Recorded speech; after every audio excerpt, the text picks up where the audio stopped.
Well, good morning, everybody.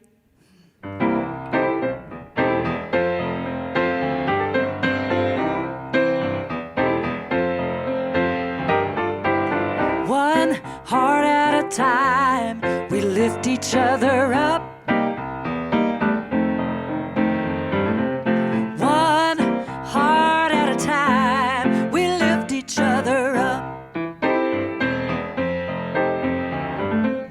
One day at a time, we lift each other up.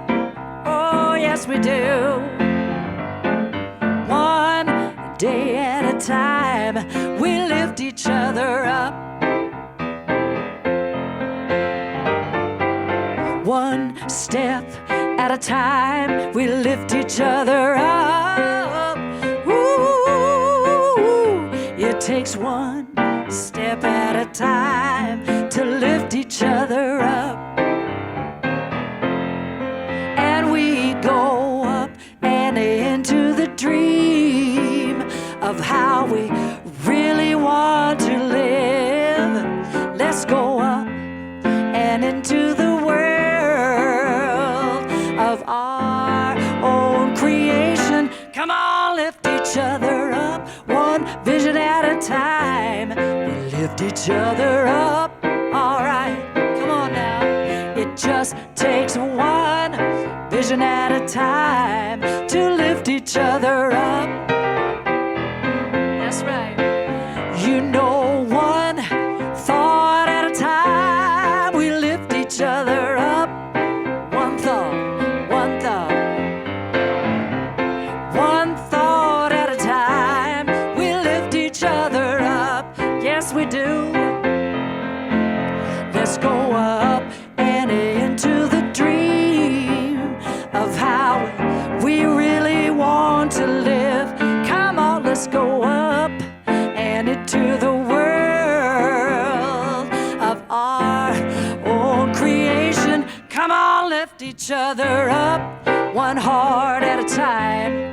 It just takes one day at a time. You know it's only one step at a time. Yeah. One heart at a time. It takes one. Let's do it 2 times. One, one. Let's do it 3 times, everybody. One, one, one. Let's do it 4 times. Here we go. One, one, one, one.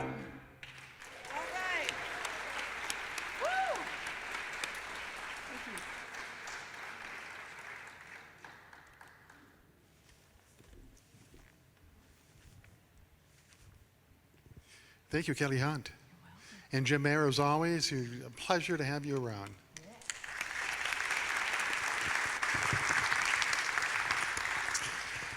Good morning. This is Unity Temple in the Plaza, a place where diversity is praised and peace and harmony are rewards.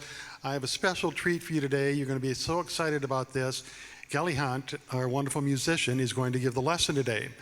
And this isn't her first time. She's an inspirational speaker that has spoken all over the country. But also, Kelly is a strong Unity person. She came here as a little girl, and she's been affiliated with Unity for most of her life. So we can't wait for the message, Molly. On August 12th through the 15th, UPAC is going to have their first performance called Broke Open. Wonderful play. It's going to be in the small chapel right next door. You can buy tickets in the lobby after the service today. Now, this is the first time this has happened inside Unity Temple, but they are asking people that come to the play to be vaccinated. And last week, some people bought tickets, and the decision was made afterwards. So if you bought tickets last week, just know that you need to be vaccinated, and if you don't want to, you can get the money back for your tickets. But that's kind of the path that they're following. So we'll see how that works. I think it's the safest possible way for that smaller chapel to accommodate maximum attendance. Also, on Tuesday night, there is a new program, or a new group that's called Tell Me Your Story. Now, over the years in ministry, I've talked to hundreds, if not thousands of people, and I've heard their story, their life story, where they came from and what their life's been like and what's been going on. And stories are absolutely fascinating. Everyone has a certain sense of inspiration to it. Every person's story is like a finely written novel from beginning to end. So I encourage you to attend that. You might want to tell your own story. You might want to come and listen to other people's story. But it's a wonderful way to spend a Tuesday evening. We'll now begin the service with the temple chimes, the opening prayer, Geneva Price, and the call to inspiration.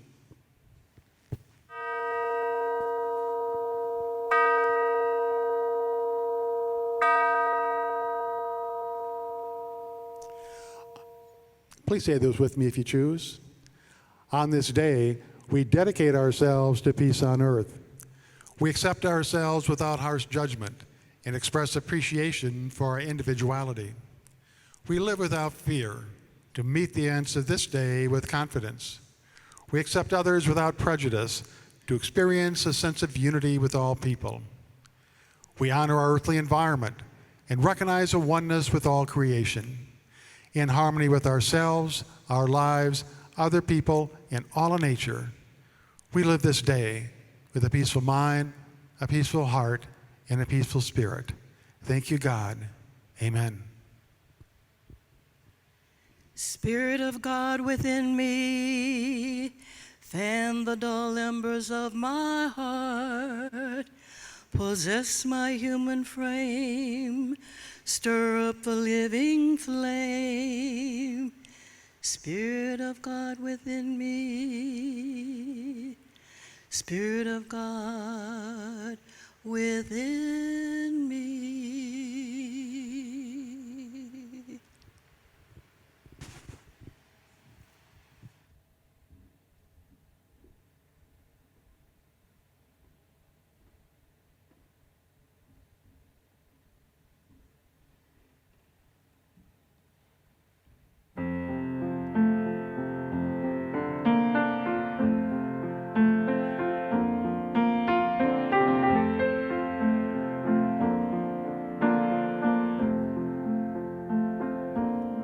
In this sacred time, in this sacred place, we are not alone as we walk in grace, 'cause we are all walking. We are all walking.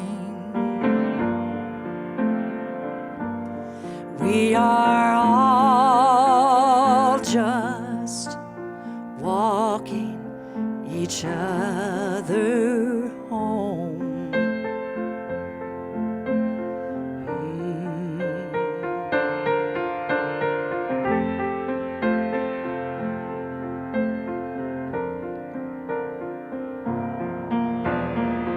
In this old world, there can be heartache and pain,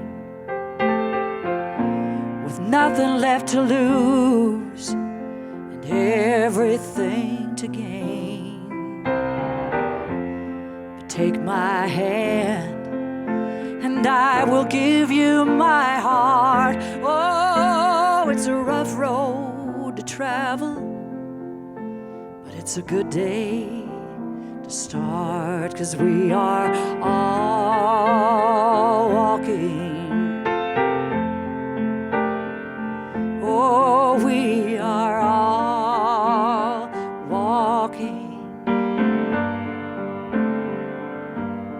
Yes, we are all just walking each other home.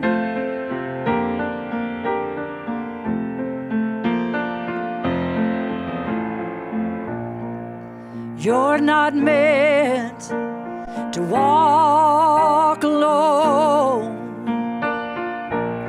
You don't ever have to be that strong when the burden to bear. Turn around and I will be there.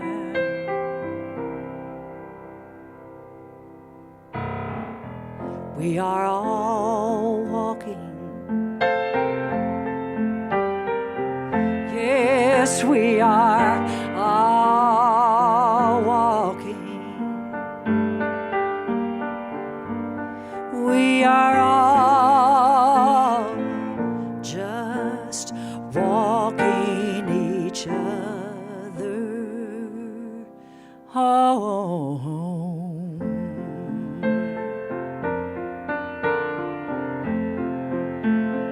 Walking each other home.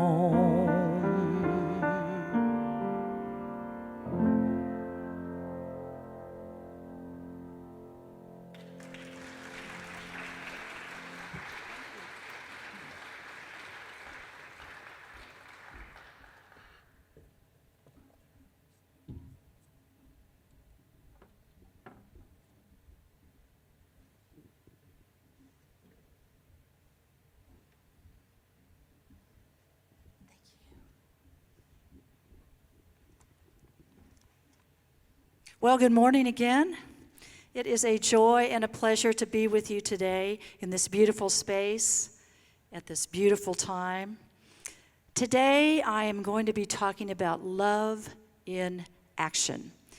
And one of the first things I noticed when I was a little girl, when I walked into this space, was that L-O-V-E, love.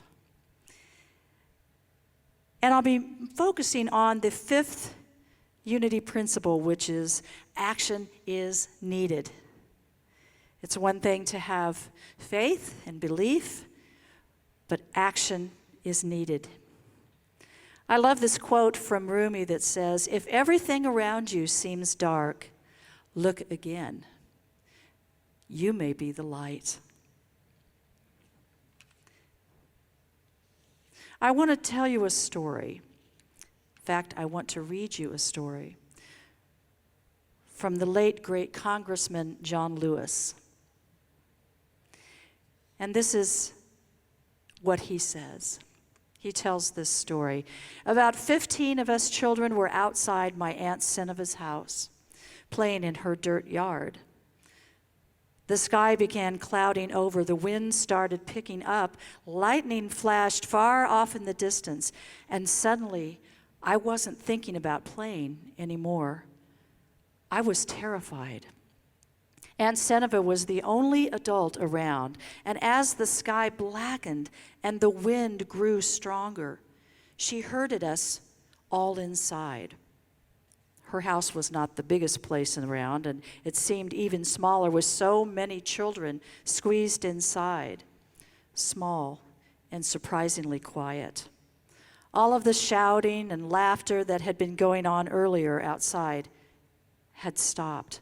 The wind was howling now, and the house was starting to shake. We were scared. Even Aunt Seneva was scared. And then it got worse. Now the house was beginning to sway. Can you imagine that? Those of us that live in the Midwest, we can imagine that. The wood plank flooring beneath us began to bend. And then a corner of the room began to lift up. I couldn't believe what I was seeing. None of us could. This storm was actually pulling the house toward the sky with us inside it. And that's when Aunt Seneva told us to clasp hands. "Line up and hold hands," she said, and we did as we were told. Then she had us walk as a group toward the corner of the room that was rising. To the corner of the room that was rising. From the kitchen to the front of the house we walked. The wind was screaming outside, sheets of rain beating on the tin roof. Can you hear that? Then we walked back in the other direction. as another end of the house began to lift. And so it went back and forth. When children walking with the wind, 15 of us, we were holding hands and holding that trembling house down with the weight of our small bodies. More than half a century has passed since that day, and it has struck me more than once over those many years that our society is not unlike the children in that house, rocked again and again by the winds of one storm or another. The wails around us seeming at times as if they might cry even stronger, the walls around us seeming as if they might fall apart and fly away.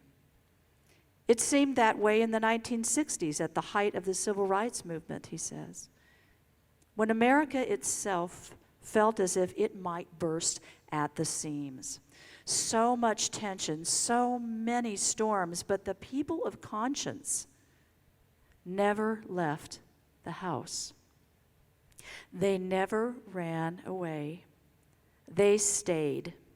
They came together and they did the best they could, clasping hands and moving toward the corner of that house that was the weakest. And then another corner would lift, and we would go there, and eventually, inevitably, the storm would settle and the house would stand. But we never knew another storm would come. We never knew when, that we might have to do it all over again. And we did, and we still do. All of us, you and I, children holding hands, walking with the wind. Hasn't it seemed that way for the last year and a half in many ways? Here comes the wind. We can hear the wailing. Here comes the rain. And this part of the house starts to lift. And so those of us who choose to do so, we run to that part of the flooring. And then this part of the house starts to lift. And we begin to wear masks again. And we begin to stay distant from each other again. We begin to love each other enough that we take the action we need to take to protect each other. Love in action.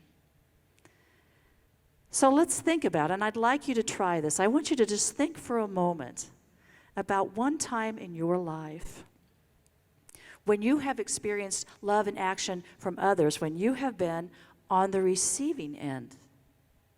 And it can be a small little thing. It doesn't have to be a big giant storm that blows in and lifts your house away. It can be a small thing. When have you experienced that from others? And what did that look like? I remember a time in my life when it was a particularly challenging time for me. And I was feeling pretty alone, and I had a small son, and it was the first Christmas that had happened. And I went to my parents' house in Emporia, Kansas. I grew up in Emporia. I was born in Kansas City, and I still have family in Kansas City, but I grew up in Emporia. And so my son and I went to the house where my parents still live. My dad's going to be 94 years old this year, and my mom's going to be 92. And when I think of love in action, I think of those two people. And here's a small example of what love in action looked like for me at that time. And it was one of the most stressful times of my life. So my son and I got there on Christmas Eve. We got into the house. And like many alpha gals, I thought, I can do this. I'm strong. I've got this. Have you ever felt that way when on the inside you're shaking, but the outside you go, yes, ma'am, I've got this. So my son and I go inside, and we see Mom and Dad. And suddenly, just seeing their faces, I went, I began to let myself feel. And my dad hugged me, and he didn't say, oh, honey, I'm so sorry, this is happening. No. He said, hey, what is it you really need right now? What do you need? And I thought for a moment. And I said, well, I need some jumper cables for my car. And I need some floor mats for my car. At that time, I had a K-car station wagon. I don't know if any of you remember those or not, but that's what I was driving. And it needed some help. And occasionally, my K-car wouldn't start. So Dad said, okay, good to know. And we went on. We had our Christmas Eve meal. Other family came. We had a good Christmas. In fact, we had a great Christmas, and my son just had a ball. So the next day, when all the festivities were done, we actually stayed a couple days. And we got packed up. We got ready to go back to Lawrence, Kansas, which is where I live, and I've lived for many years. I got in the car, we loaded everything in, and there on the front seat, can you guess what was there? Jumper cables and floor mats. My dad never said a word about it. He just did the practical thing. But here's the love in action. Obviously, he went and got jumper cables, and he got us floor mats. He asked me what I needed. He could see I was upset. He could see that I was doing my best and being strong. But he said, you know what, honey? What do you need? And he reminded me right then and there, as he and my mom have, over the many, many years, it's one thing to think about doing something. It's one thing to love someone on the inside or tell them you love them. It's another thing to take action. Again, the fifth unity principle, action is needed. Who are the hands and the feet and the eyes and the voice of God? We are. We're the representatives. Here we are. There's a song that I'll be singing for you later that I wrote with the former poet laureate of the state of Kansas, Karen Miriam Goldberg. It's called, You Got to Be the Vessel.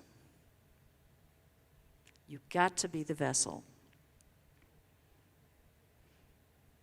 And every time before I speak in front of a group, which, by the way, thank you, Duke, for asking me to be here today. Thank you so much. I really appreciate that, to be in the house today.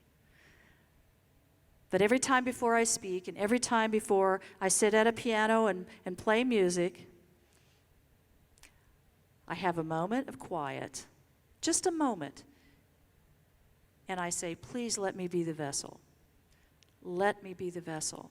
If I let go and allow that to happen, things happen that I didn't even expect. Sometimes I say things I don't even expect, that I hadn't planned on saying or playing. There have been times when I've been at the piano and suddenly, have you ever had the intuitive hit or the download that says, oh, incoming, you need to do this instead?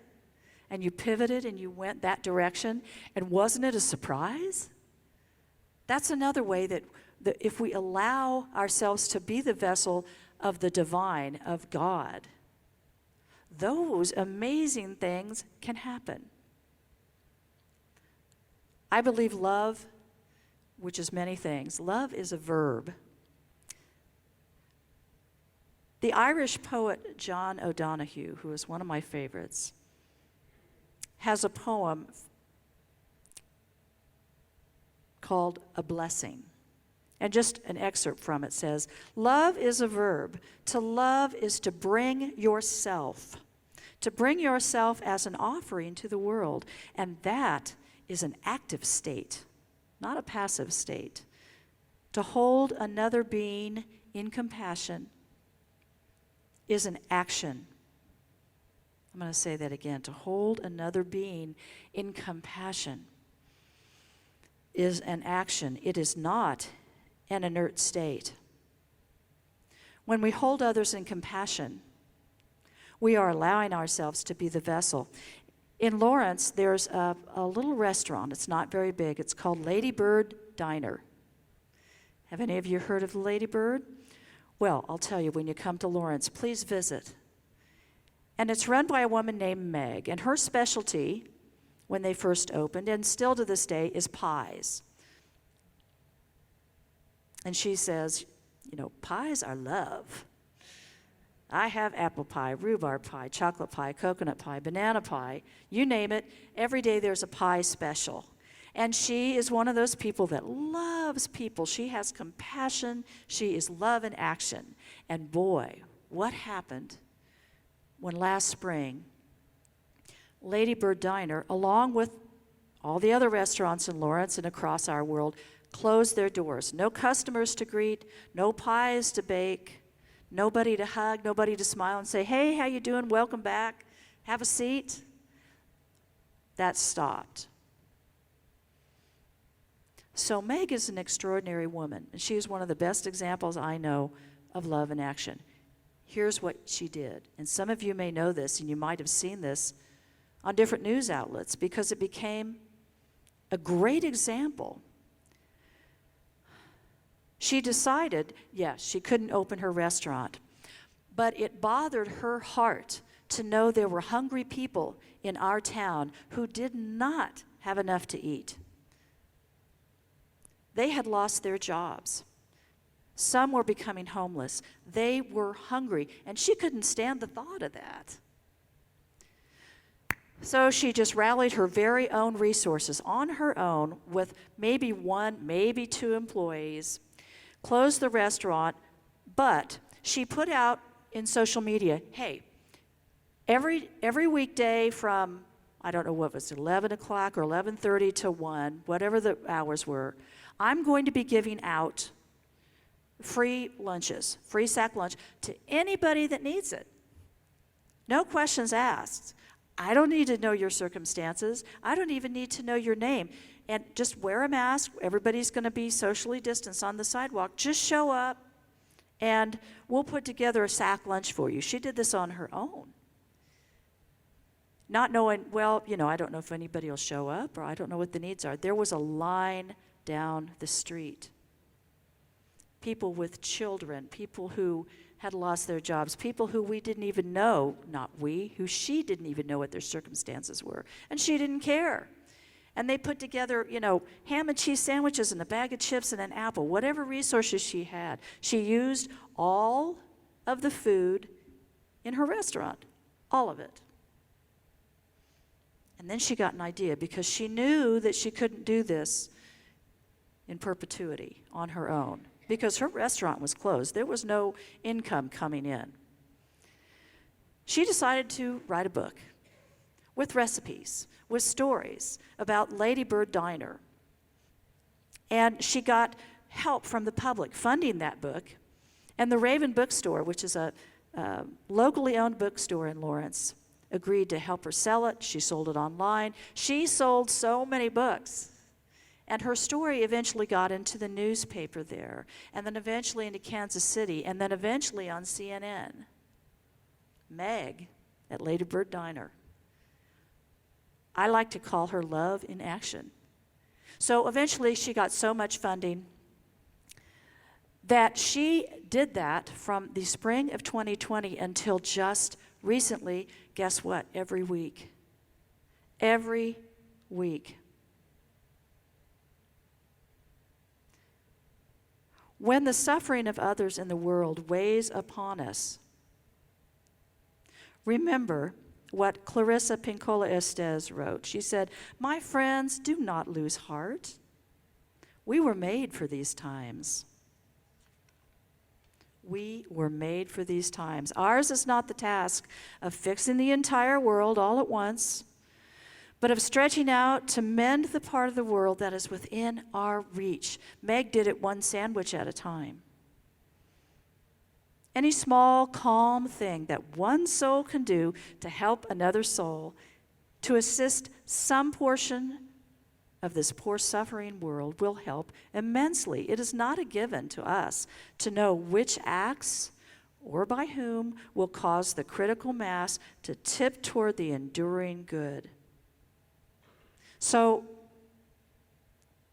how do we put love in action? How do we do that? One thing that I've learned over the years that's been challenging for me is to talk less and listen more. Has that ever been a challenge for you? It has been for me. But what I've learned, especially from my dad, is curiosity many times just means talk less, ask the question, what do you need? It might be jumper cables. It might be a sandwich. But listen to what the answer is. Another thing we can do is serve one another. How can I serve you today? Think to yourself. Who can I serve today? Serving can just mean a very small thing, opening the door for somebody. It could mean sending a call or a text to someone, just saying, hey, I was thinking about you today. I just want to remind you, I love you so much. I so appreciate you. Just that one little thing. Be patient with one another. Ooh, that's a big one. Be patient with one another. Encourage and build each other up. How can we build somebody up? Think about that. And when have you done that? And here's a big one. Pray for one another. Pray for each other. Pray for somebody else. I think Silent Unity is a wonderful example of that. People who have dedicated their lives to praying for each other, for one another, dedicated their lives, big portions of their lives. I don't know exactly the year that Silent Unity started, but I sure am grateful for it. I certainly am. So do something. Just do something. What can you do today? What can you do today? Even if it's just one thing. What have you done in the past that has been love in action or served somebody?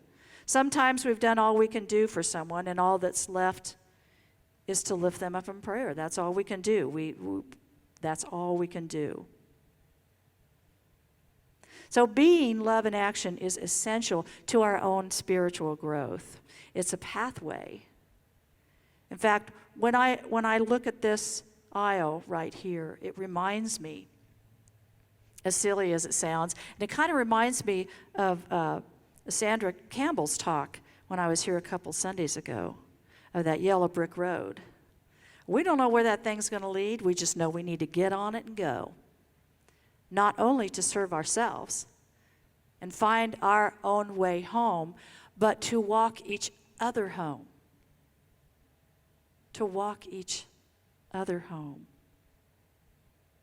If God is love, then so are we.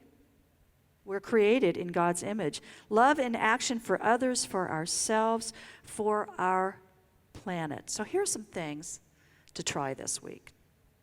See if these resonate with you. Notice, become conscious of when you see love in action. Just notice it. And if it's appropriate, to note it to that person and say, you know, I see you. I see the light in you. Has anybody ever paid for your food when you went through the drive-thru somewhere? Has that ever happened to you? Anybody? And have you ever done that for somebody else? Ooh, doesn't that feel good? You're driving through, you think, I'm going to get my coffee and my bagel, and somebody has already paid for it. And I had that happen. I drove through McDonald's one time. I don't eat at McDonald's a lot, but I sure did. And somebody had paid for my food. And I was so tickled, you would have thought somebody had bought me a house and say, hey, this house is yours. Or Ed McMahon had to walk down the aisle and said, you've won $1 million. And so what did I feel like doing at that moment? Paying for the next person's order. We're all walking each other home. And guess what?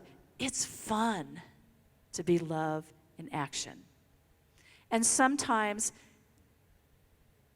it can be painful when you see something that needs to be done for somebody who is suffering at such a deep level.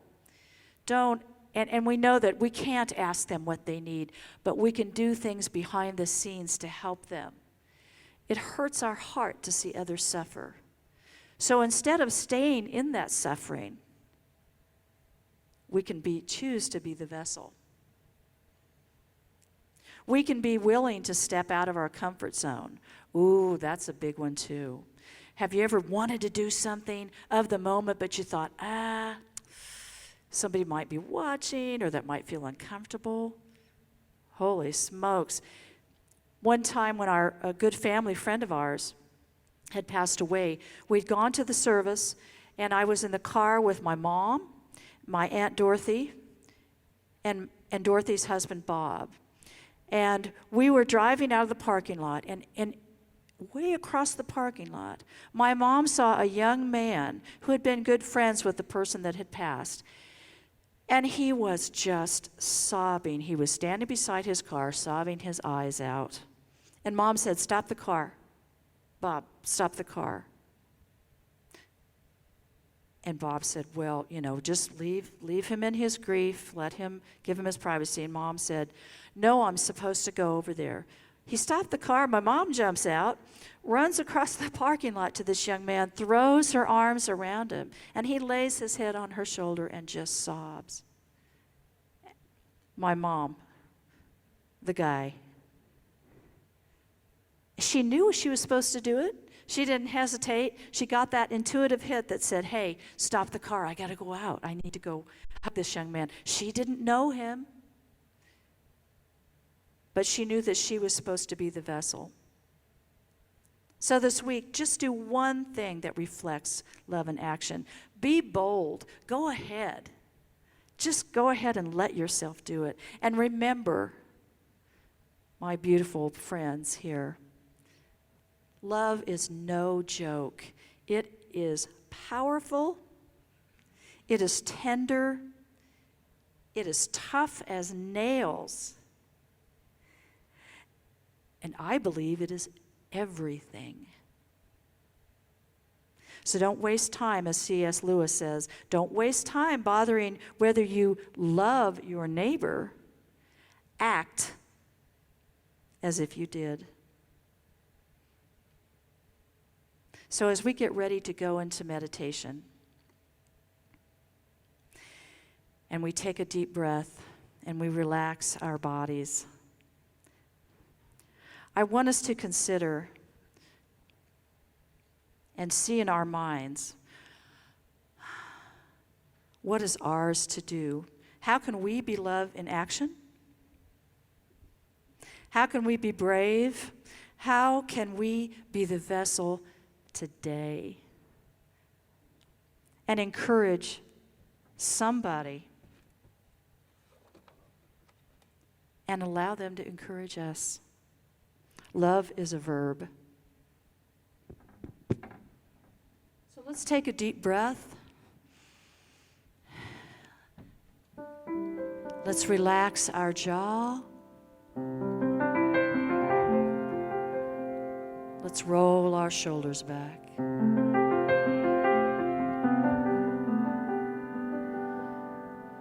And let's take another deep breath.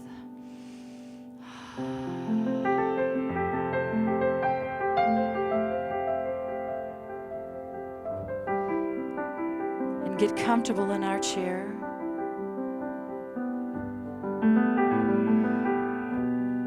And I invite you to close your eyes. Another deep breath.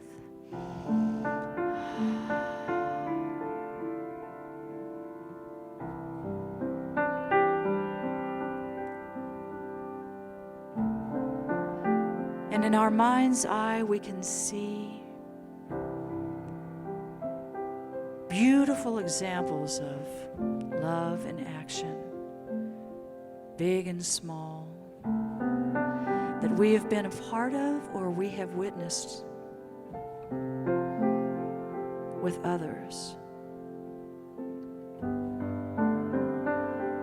And we breathe.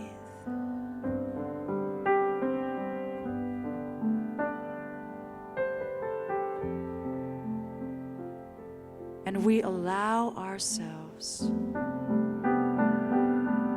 to feel that deep sense of the divine within our own hearts.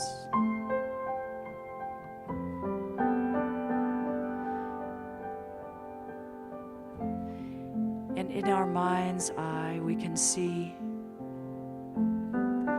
a golden circle of light surrounding us, those we love, and expanding further and further to enfold and embrace our planet. That golden circle of impenetrable love and protection, protecting our minds and our bodies and our spirit, our souls. And we breathe.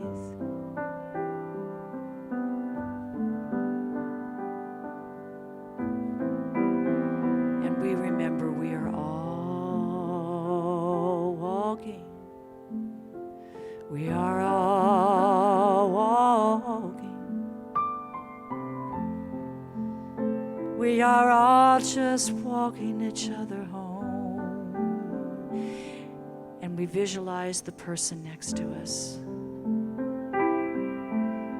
And in our mind's eye, we take their hand.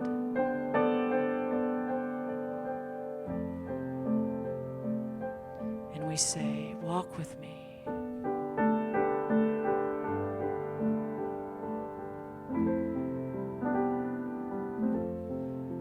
One heart at a time.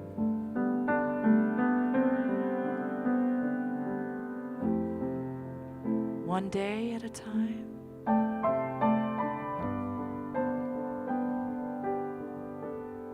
One vision at a time.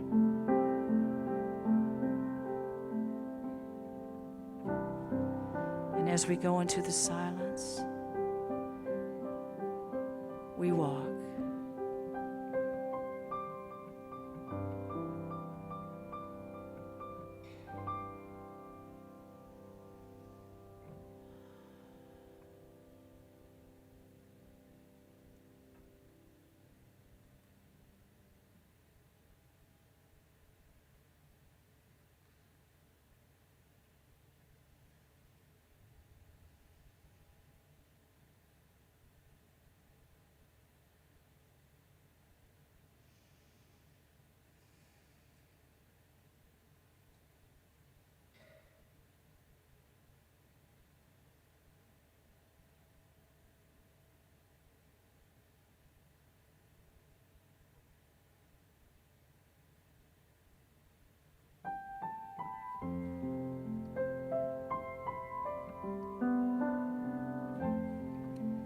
And as we slowly bring ourselves back,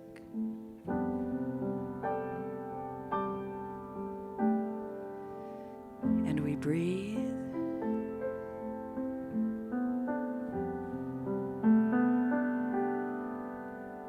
we say thank you.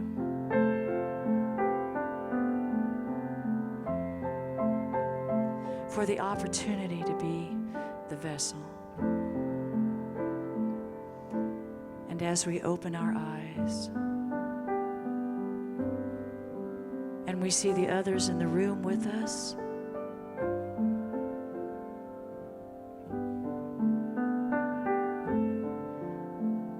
we say thank you.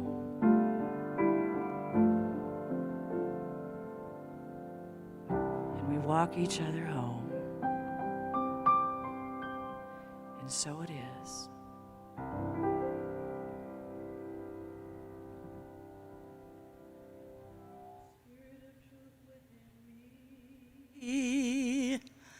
Light and a new life in my eyes. Shine on the word that wisdom speaks, and in that word be free. And in that word be free.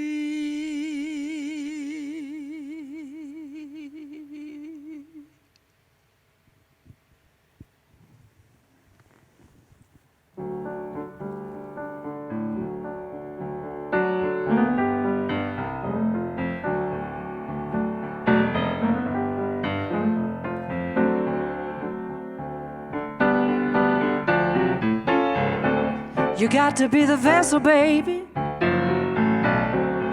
You gotta hold the light. Let it flow like water, soaking everything inside. Don't let love be wasted. Don't let people go dry. 'Cause the more you pour, the more you receive. In that great by and by.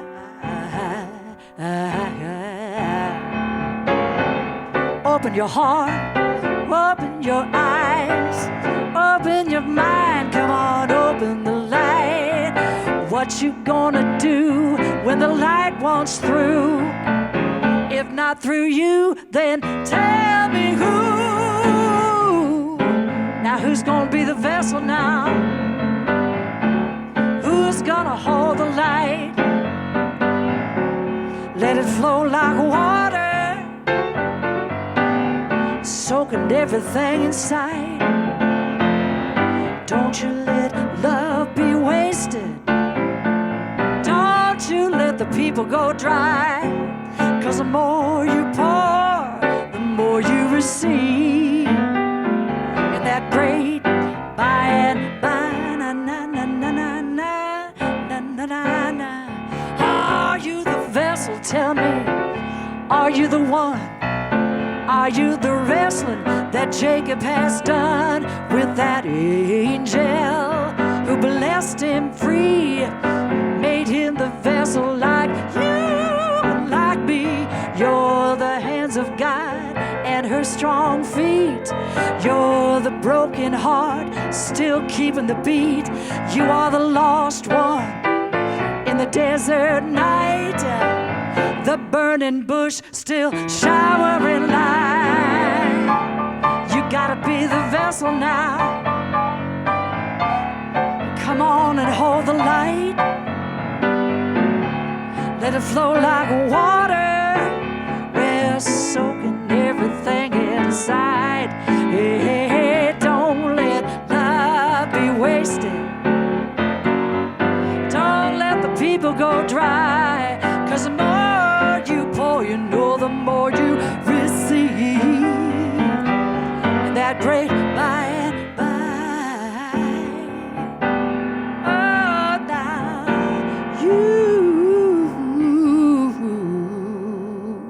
you got to be the vessel. You. If not you, then who? It's me and you, you.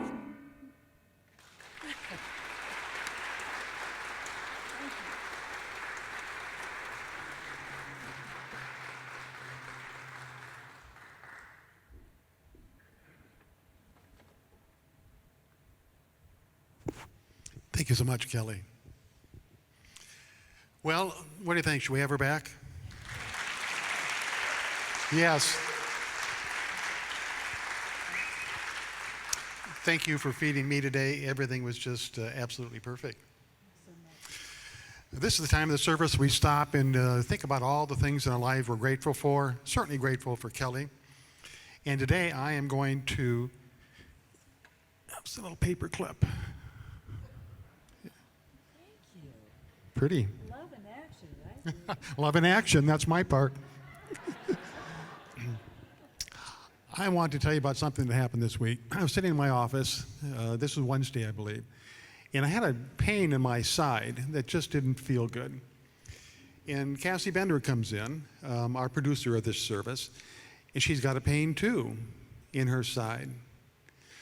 So my pain gets better as the day goes on and hers doesn't. And she goes to an emergency care center, and it turns out she has kidney stones.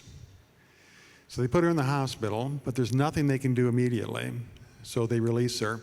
She goes in this Wednesday for surgery. Since that time, she's been at work every day, in pain, but still prodding through. And I just want to say how appreciative I am of her, everything she does for this church, everything she does for me. Whether it's a high time or a low time in her life, she is here doing her very best. So let's give her a round of applause.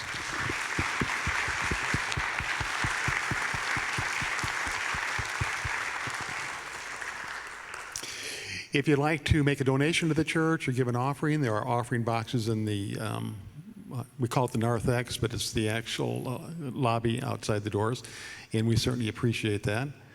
And we'll close the service today with the prayer for protection, and then together we'll sing the peace song. So please say this with me if you choose. The light of God surrounds me. The love of God enfolds me. The power of God protects me, and the presence of God watches over me. Wherever I am, God is, and all is well. Please stand for the peace song. Let there be peace on earth, and let it begin with me. Let there be peace on earth, the peace that was meant to be, with God as creator. Family all are we. Let us walk with each other in perfect harmony. Let peace begin with me. Let this be the moment now. With every step I take, let this be my joyous vow, to take each moment and live each moment in peace eternally. Let there be peace on earth, and let it begin with me.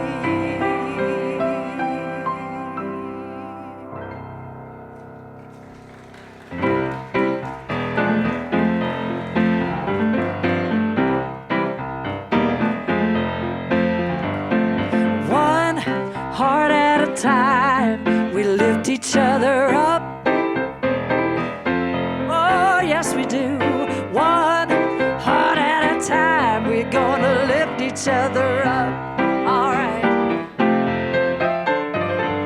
One day at a time, we lift each other up. I say one day at a time.